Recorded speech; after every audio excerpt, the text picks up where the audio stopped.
Doon po sa aking na-post kahapon, ang ginamit ko nga po ay may feelers, meaning pinasabihan siya na malamang iimbitahan siya.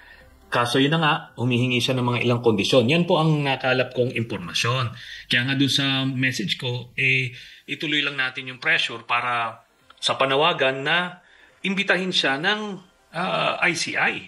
Para patas lang kasi ang punto ko nga, itong mga nangyari ngayon, yung mga iskandalong kinamumuhian ng mga kababayan natin, nagsimula ito nung panahon nila Duterte at si Bongo mismo ang nasa likod ng mga key players dito. Si Bernardo, na ito ang arkitekto nung modus na yan, siya ang nagtalaga noong 2017. At si Diskaya naman, ito yung kapartner nung kanyang tatay na kontratista.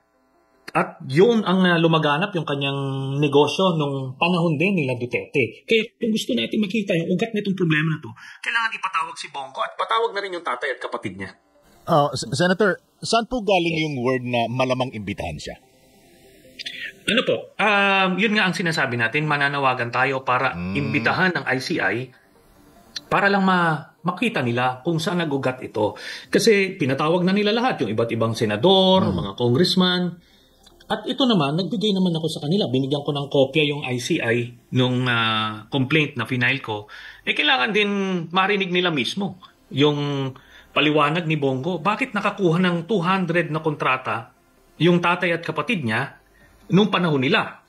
Nagsimula pa nung mayor, tapos nung panahon ni Duterte. Na alam naman natin na as special assistant to the president, talagang halos anak pa nga ang trato ni Duterte kay Bongo. Tapos ang total po nito ay 7 billion pesos.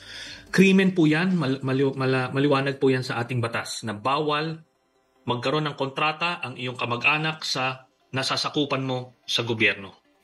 Senator, maiba lang ako dahil dito po sa pinag-uusapang ito, kayo personal ang naghain ng reklamo or request sa ICI na imbestigahan itong si Senator Bongo at saka ilang mga kasabwat niya doon sa ilang mga projects.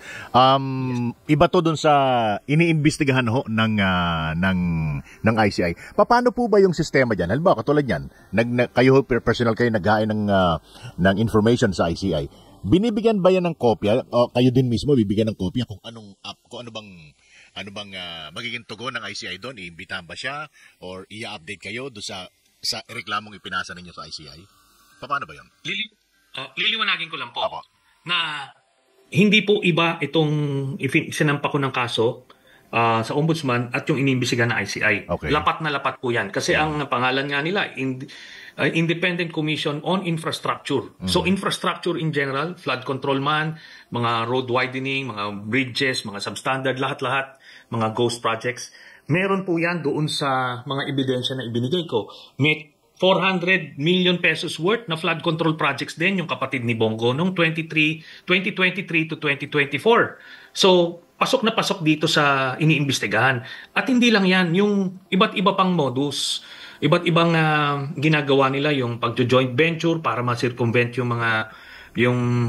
batas na kasi hindi qualified yung tatay ni Bongo at yung kapatid niya bilang contractor, pero iniikutan nila yon by having joint venture contracts with companies like the Diskayas. Itong Diskaya, meron silang 5 kontrata, 900 million yan.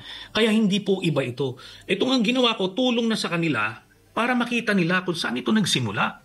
Diba? So kumbaga susog na yan dun sa mga kasong iniimbestigahan ngayon ng ICI. Opo, lapat na lapat po ito. Tapos ito, hindi na tayo naghahanap pa ng kumbaga testigo na sasabi na ang nasa likod ng contractor na ito na Diskaya ay si ganito. Ito hindi na, kasi alam mo na yung tatay mismo ni Bongo. So mas madali ito, tapos ito dokumentado, pirmado ng tatay at kapatid niya. 200 contracts po ito At bawat isang kontratang pinirmahan nila ay violation sa batas. Kasi ito po nakalagay. Kasi sinasabi ni Bongo na hindi ko naman inimpluwensyahan yan. Wala naman akong kinalaman sa negosyo ng tatay at kapatid niya. Pero ang nakalagay po sa batas, bawal makipagkontrata ang kamag-anak mo hanggang 4th degree of consanguinity and affinity. Tapos, yung personal financial interest ng public officer is presumed. Meaning, itong sinampa ko na to, hindi ako ang magpo-prove na nag-intervene siya o nag-impluensya siya. Kung hindi siya ang magpo-prove kung na hindi niya inimpluwensyahan at hindi siya nag-intervene. Yun ang problema niya kasi bago nagpresidente si Duterte, wala ni isang kontrata na pang-national yung tatay at kapatid niya. Pero nung naupo sila, mahigit 100 po yung nakuha nilang kontrata. So maliwanag. Magkakaroon ba kayo ng pagkakataong malaman kung talagang may imbitahan si Senator Bongo o mag-aabang na lang kayo sa mga lalabas sa balita na manggagaling sa ICI?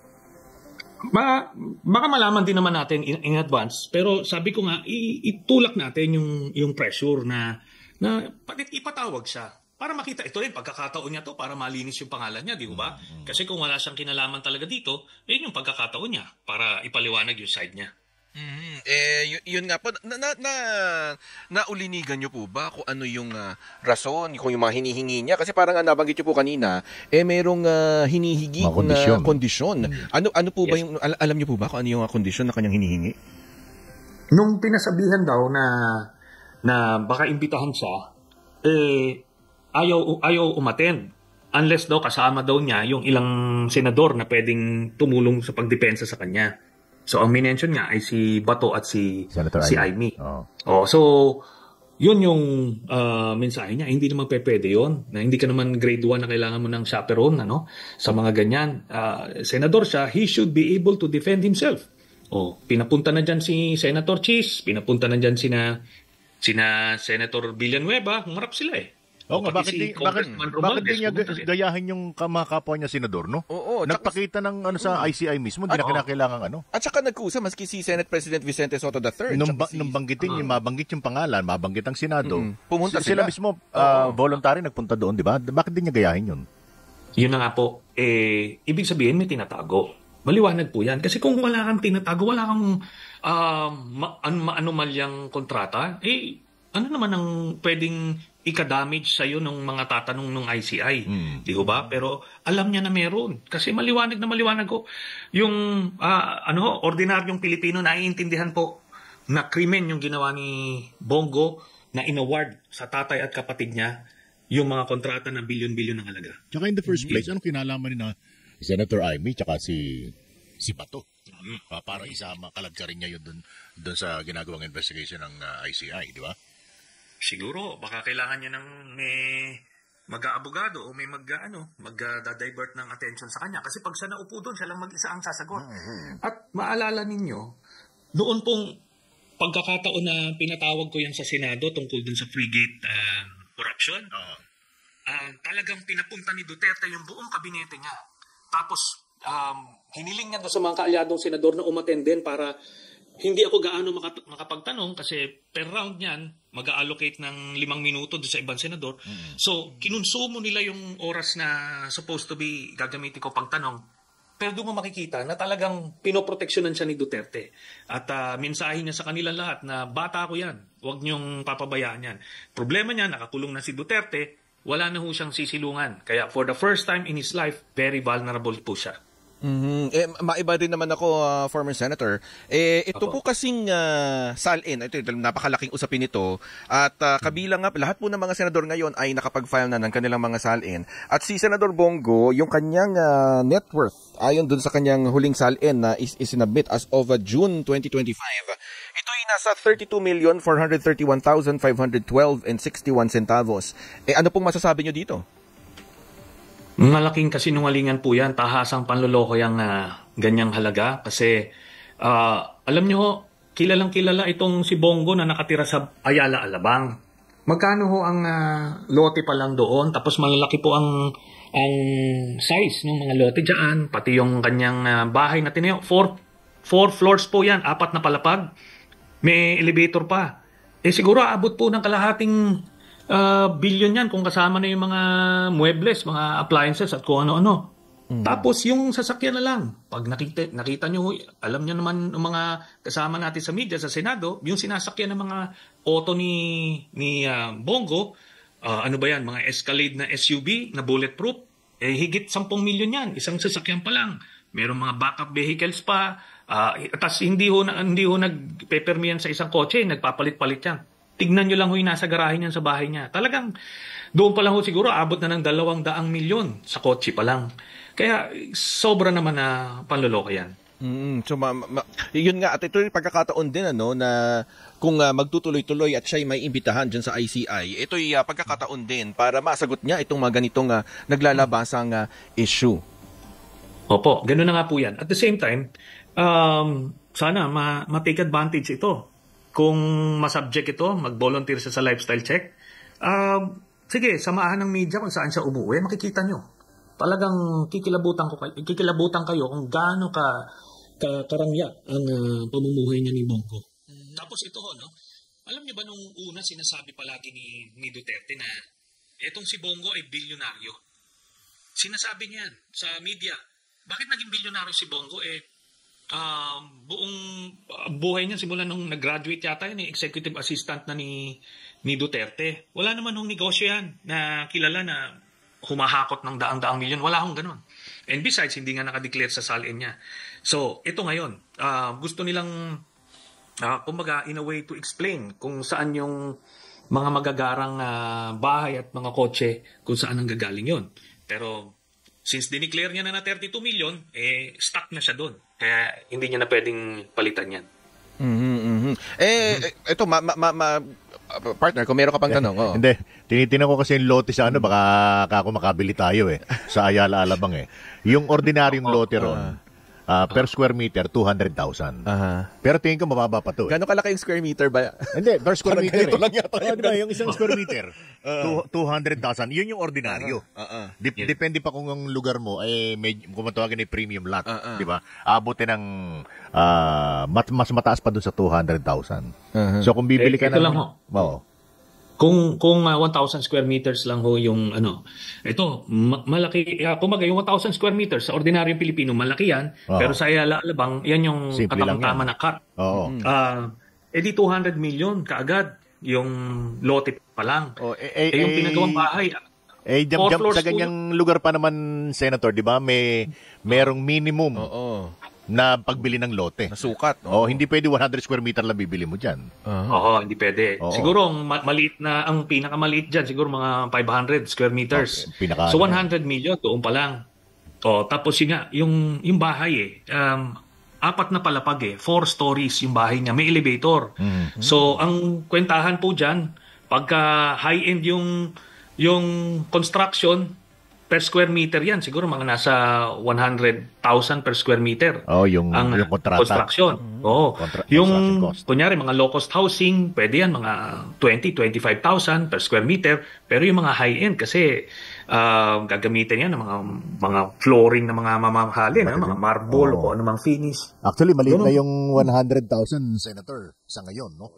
Pagka mga high-end na mga contractor pa yung mapipili mo, nagagawa ng bahay. Pero hindi naman nakapagtataka, Senator. Di ba sabi nga ni dating Pangulong Duterte, natatanda mo yung enkwentro yung kinumpronta ni dating Pangulong Duterte yung reporter ng Rambler. May kinalaman doon sa frigate. Ano pangalan nun? Si Pia Ranyada. Si Pia Ranyada, di ba? Di ba sinabi niya, bakit, mayaman ito Di ba sinabi ni, kuha sa camera yun di ba? Bilyonaryo nga po ang sinabi niya. Milyonaryo. Sa isang pagkakabangkit. Bilyonaryo yan si Bongo. So, hindi nakapagtataka makabili ng bahay sa Ayala Alabang, Senator. Yun na nga. Ang problema dito, sa mismo nagsabi, 32 million lang ang pera niya, ang assets and liabilities niya. Alam niyo po kung bakit? Kahit na totoong bilyonaryo siya, hindi niya pwedeng isulat yan kasi tatanungin ka Kasi yung ill-gotten wealth, pagka kinasuhan ka, ikaw ang magpo-prove na hindi ill-gotten yung kayamanan mo. Kasi tatanungin, ano ba negosyo mo? Saan ito? Titignan yung buwis. Nagbabayad ka ba ng buwis? Mas maraming krimen na mababiolate pagka ideklara niya yung tunay na wealth niya. Kaya ito ngayon, ginagawa, lolokohin na lang tayo lahat at ibababa yung kanyang sali. Lalabas tuloy, magiging tanong tuloy, credible pa ba yung paglalabas ng salin? Di ba? Kung ganyan din lang pwede po siyang maging instrumento kung dapat matibay, meron pang ahensyang susunod na tipong, sige, ila-lifestyle check kita. Sa Singapore, meron silang ahensya, yung Corrupt Practices Investigation Bureau. Itong ahensya na to, under the executive branch, pagka may corruption allegation ka, ito ay pwede kang i-detain for 2 weeks na hindi ka makakalabas, hindi ka makakapagpiyansa. Tapos papasok sila sa bahay mo, lahat po ng gamit mo doon iniimbentaryo. Tinitignan nila lahat, pati yung sasakyan mo, kinikwenta lahat yun. At pag kahit hindi nakapangalan sa'yo, pero kung ikaw gumagamit, ikaw yung beneficial owner, kasama sa kwentahan yan. Pati yung mga alahas, yung ginagamit mong relo, pati mga baril, nakakwenta yan. Yun, makikita dito. Kaso wala tayong Naku, hindi pwede sa ahensya atin. ganun. Kaya itong instrumento ng SALN, ito lang, ito pang first step lang ito. Yan, nakikita ng media kung paano nanloloko itong mga taong ito. Kasi kagaya ni Bongo, no? Talagang alam nila na maraming pera ito. Pero hindi niya mapapaliwanag kung saan. Kasi sigurado ako hindi legal ang pinanggalingan ng pera na ito. Kasi nga, itong ginagawa nila na modus, nung mayor pa lang si Duterte, ay kino-corner na nila yung mga infrastructure projects doon pa lang sa Davao City. Yun po. So, parang sinasabi mo na, Senator, na mas naging big time nung nakalipas na 6 years. Yes. Ganun na nga po mismo. At hindi lang yun yung kanilang racket. Marami pang racket. Ito, lumabas. Yung sa Farmally, kasangkot din siya dyan. Doon sa pagbili ng Sinovac, kasangkot din siya dyan. Ang dami ho na mga pinagkakakitaan. So, kaya ganyan po. Ang dami niyang pera. Oo, Sentry, marami na rin kayong aligasyon laban kay Senador Bongo. Sa tingin niyo po ba napapanahon na isubmit na rin niya yung kanyang sarili sa lifestyle check? Parang malinis na rin yung kanyang pangalan kung hindi totoo yung mga sinasabi ninyo. Ganun na nga po, ano? Pero alam naman natin na hindi niya gagawin yan. Ito nga, ayaw nga mag-volunteer sa ICI para linisin pangalan niya. Hindi niya malilinis pangalan niya kasi sobrang dumi na nga po. Di ba? All this time, nakasilong lang siya kay Duterte. Kumbaga, nakikisosyo lang siya. Kumbaga, binibigyan lang siya ng, ng pangsubi niya. Pero, accumulated over decades, talagang malaki-laki yung nakalap nito. So, paano niya gagawin niya na magsasubject siya ng lifestyle check? Doon siya mahuhuli.